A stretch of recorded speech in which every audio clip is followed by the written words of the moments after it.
मन का कीचड़। एक गांव में एक किसान अपनी पत्नी और 2 बच्चों के साथ रहता था।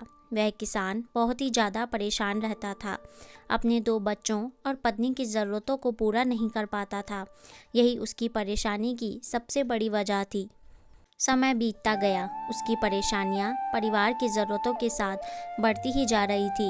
वह दिमाग से और मन से बहुत अशांत रहने लगा था।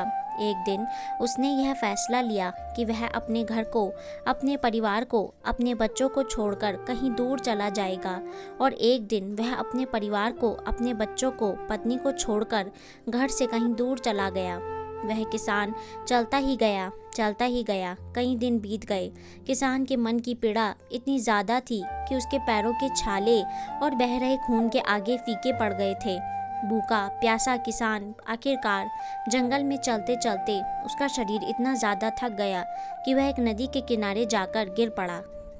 कुछ घंटों बाद उस किसान को होश आया। उसने ध्यान से देखा तो उसे वृक्ष के नीचे महात्मा बुद्ध बैठे हुए नजर आए। वह तुरंत दौड़ के उनके पास गया और उनके पैर पर गिरकर बोला कि हे महात्मा, मुझे अपनी शरण में ले लीजिए, मुझे अपना शिष्य बना लीजिए। महात्मा बुद्ध के शरण में आया हुआ कोई भी व्यक्ति खाली हाथ वापस नहीं जाता। यह किसान तो केवल उनका शिष्य बनना चाहता था।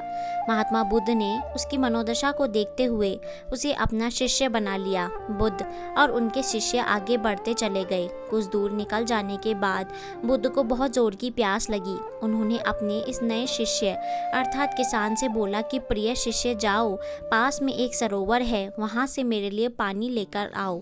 किसान बोला, जो आज्ञा भगवान। किसान सरोवर की तरफ चल दिया। सरोवर के पास जैसे ही किसान पहुंचा, उसने देखा कि उस सरोवर में बहुत सारे जानवर उछल कूद कर रहे हैं। वे सारे जीव जंतु किसान को देखते ही तुरंत वहां से भाग गए। किसान बहुत ही खुश हुआ और उस सरोवर की तरफ चल दिया पानी लेने के लिए। परंतु जैसे ही किसान ने सरोवर के पानी की तरफ हाथ बढ़ाया, उसने देखा कि पानी बहुत ही ज़्यादा गंदा था। किसान निराश होकर वापस बुद्ध के पास आ गया। बुद्ध ने उससे पूछा, पानी कहाँ है?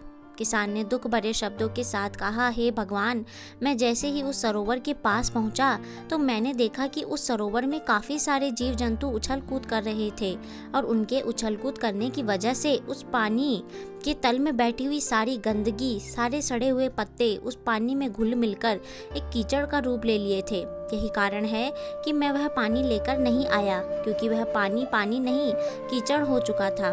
बुद्ध उस किसान की बातों को समझ गए और मुस्कुराते हुए उन्होंने अपने दूसरे शिष्य से अनुग्रह किया कि जाओ और सरोवर से पानी लेकर आओ। उनका दूसरा शिष्य कुछ देर पश्चात वह पानी लेकर वापस आ गया। आश्चर्य की बात तो यह थी कि दूसरे शिष्य द्वारा लाया हुआ पानी बिल्कुल साफ था। सारे शिष्य बड़े ही आश्चर्यचकित हो गए कि यह करिश्मा कैसे हो सकता है। बुद्ध ने सारे शिष्यों को बताया कि जब सारे जीव जंतु उस पानी में उछलकूद कर रहे थे, तब उस दौरान उस सरोवर के पानी के तल में बैठी हुई सारी गंदगी पानी का रूप ले ली थी। परंतु जब दूसरा शिष्य गया, उतने समय में उन जीव जंतुओं के भाग जाने के पश्चात उस सरोवर की सारी गंदगी नीचे बैठ गई और साफ पानी ऊपर आ गया।